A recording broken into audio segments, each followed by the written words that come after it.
I took a cell phone and accidentally made myself famous.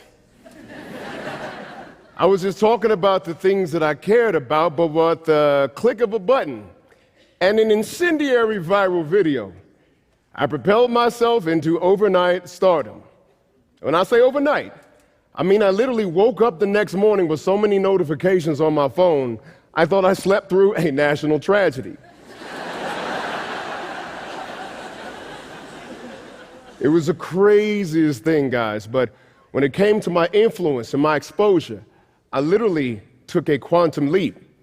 So I made more videos. And the subject matter of my videos was often the most divisive subject in American life. But it was the way that I articulated race that made me somewhat of a digital lightning rod.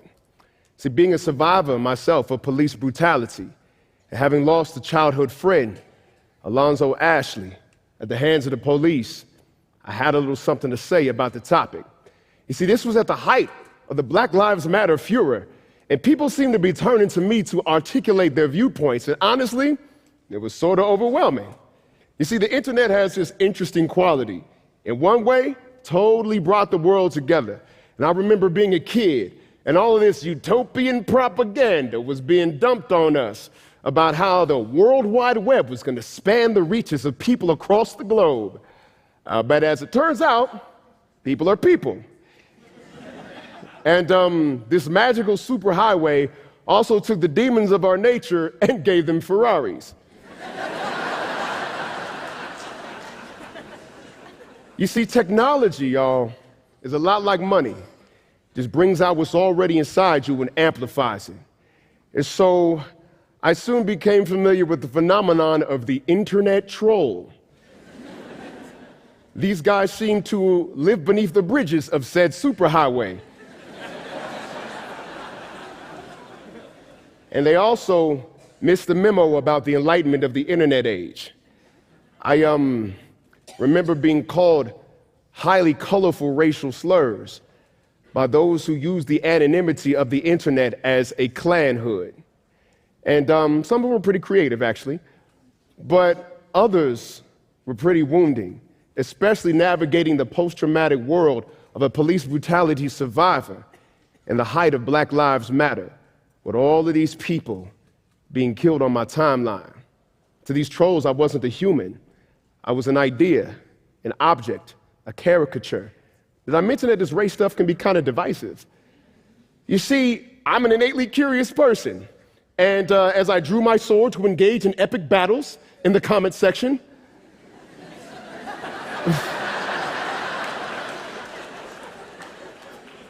I also began to notice that a few of my trolls actually had brains, which made me even more curious and want to understand them even further. And although these supposed morons engaged in what appeared to be original thought, I said to myself, these guys are highly misinformed, at least according to my knowledge. Where are these guys getting these arguments from? Like, was there some kind of alternative universe with alternative facts? Like,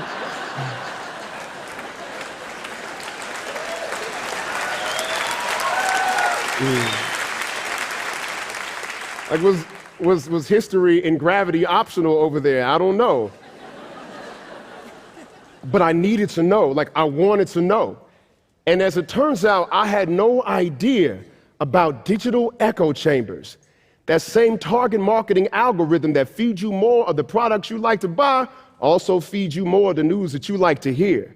I had been living in an online universe that just reflected my worldview back to me. So my timeline was pretty liberal. I had no Breitbart or InfoWars or Fox News. No, I was all MSNBC and The Daily Show, CNN and The Griot, right? Well, these trolls were hopping the dimensional doorway, and I needed to figure out how.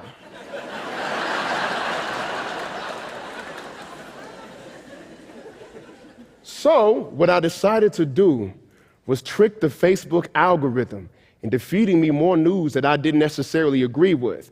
And this worked fine for a while, but it wasn't enough because my online footprint already established the patterns that I like to hear. So, with the anonymity of the internet, I went undercover. I set up this ghost profile and went crazy. Now, on a practical level, like, it was very simple.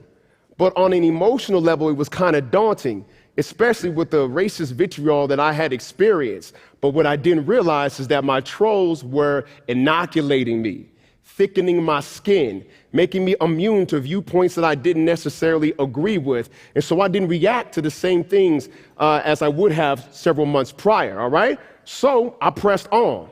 Noticing that this stuff also worked on YouTube, I became Lucius25, white supremacist lurker.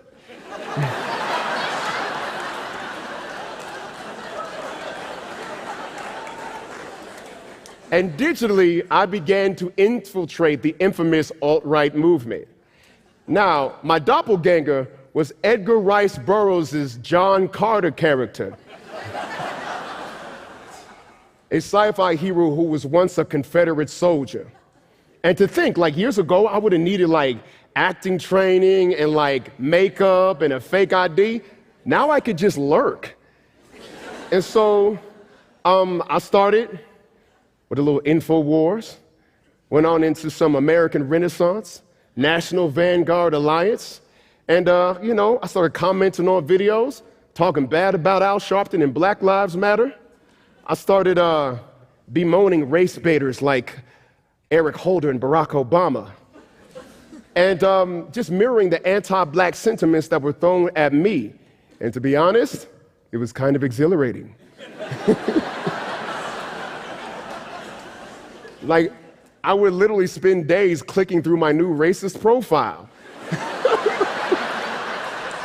goofing off at work in Aryan land. It was something else. And so I then started visiting some of the pages of my former trolls.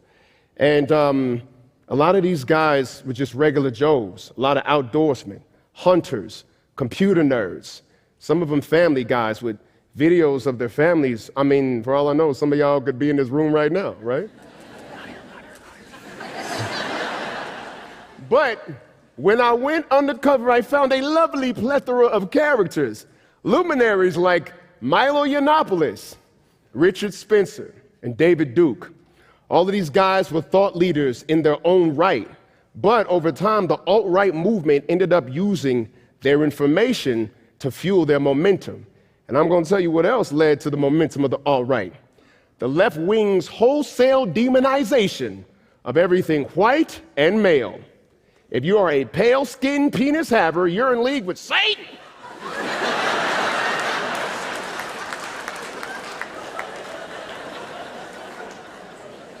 Now, would you believe that some people find that offensive? And so, I mean, listen, the fact is that millennials get a lifetime of diet brand history. I mean, America seems to be hell-bent on filling its textbooks with Cliff Notes versions of its dark past. This severely decontextualizes race and the anger associated with it. And that is fertile ground for alt-facts to grow. Add in the wild landscape of the internet, and it's easy to sell rebranded Mein Kampf ideas to a generation who has been failed by public schools. A lot of these ideas, easily debunked. Alt-facts have that quality. However, one thing kept screaming at me through the subtext of those arguments, and that was, why should I be hated for who I cannot help but be? That was a black man in America that resonated with me. I've spent so much time defending myself against attempts to demonize me and make me apologize for who I am, trying to portray me as something that I'm not, some kind of thug or gangster, or menace to society. Unexpected compassion. Wow. Now listen, the historical source of the demonization of black males and white males is highly different. And where you fall on this argument, sadly tends to be an accident of birth. Now, you're probably surprised by this perspective, and so was I. Never in a billion years did I think that I could have some kind of compassion for people who hated my guts. Now, mind you, not enough compassion, like want to be friends. I don't have infinite olive branches to extend to people who would not want to see me on this planet, right? But just enough compassion to understand how they got to where they are. And to be honest, there were a couple of fair points. One of them, how as liberals have this wide acceptance for everybody, except for those with honestly held conservative viewpoints. Heaven forbid you love God, this country, and mean it, right? And another thing that they talked about was this fear that they had of something that they labeled as white genocide, that diversity would be a force that will wipe them out. Now listen, I know what it is to fear for the fate of your people. Between crack, AIDS, gang violence, mass incarceration, gentrification, police shootings, Black people have more than enough reasons to stay up at night. But if nature is into diversity and you're not, you're gonna lose that fight, buddy.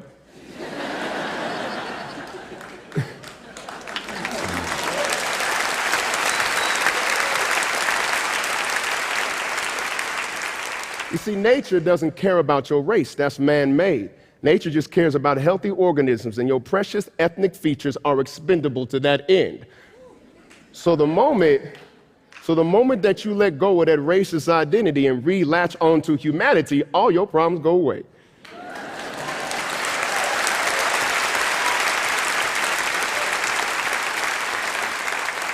I'm gonna tell you what race ain't about to die out. The human race. Join the party, the water's great. Until the water gets too high, but that's another TED Talk. The point is that to get to this point of understanding, you have to let go of that fear and embrace your curiosity. And sadly, too many people will not take that journey to see the world from the other side. And I mean, let's be honest, that doesn't just go for progressives, but also to the right wing and conservatives. You know, as fair as some of their points were, they were still trapped in their own echo chambers, recycling old, outdated points of view, never getting a diversity in perspective, not making them well-rounded in their worldview. So they're not hearing certain anti-racist and political voices, voices like Tim Wise and Michelle Alexander, Dr. Joy DeGruy, Boyce Watkins, Tariq Nasheed. All of these voices have the answers to the questions that they want, but unfortunately they will not hear them due to the power of these echo chambers. We have got to break out of these digital divides because as our technology advances, the consequences of our tribalism become more dangerous. And this whole experience taught me something. Our gadgets ain't gonna save us. All these technological devices are only mastery of the universe out there, not the one in here. And so that's all IQ, not EQ. That's a dangerous imbalance. Where do you get the emotional intelligence, the character development, the virtues of patience, forbearance, compassion, the things that make sure that these devices, however advanced, become a blessing and not a curse? Seems to me that humanity itself needs an upgrade. Now,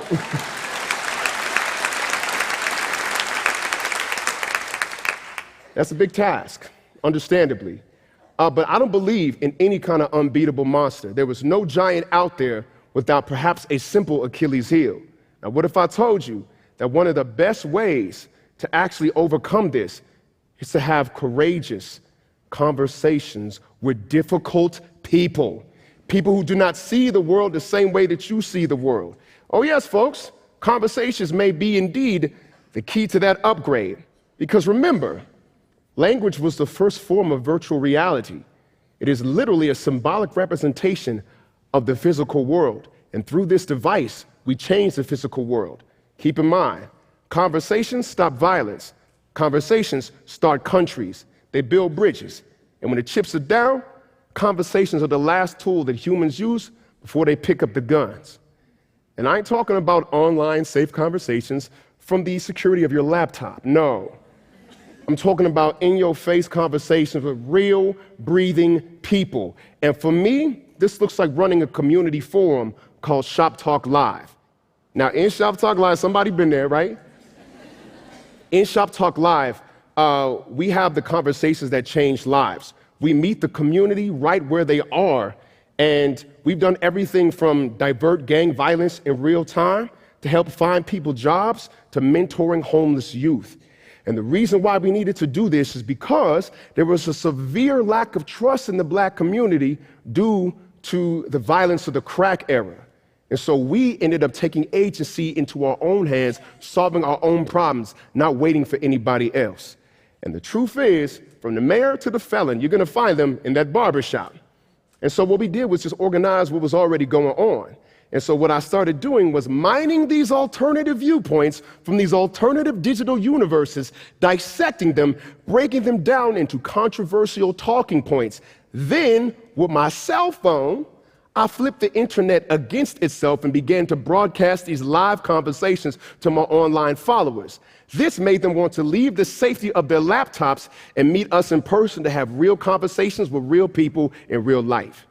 And we did this. Thank you.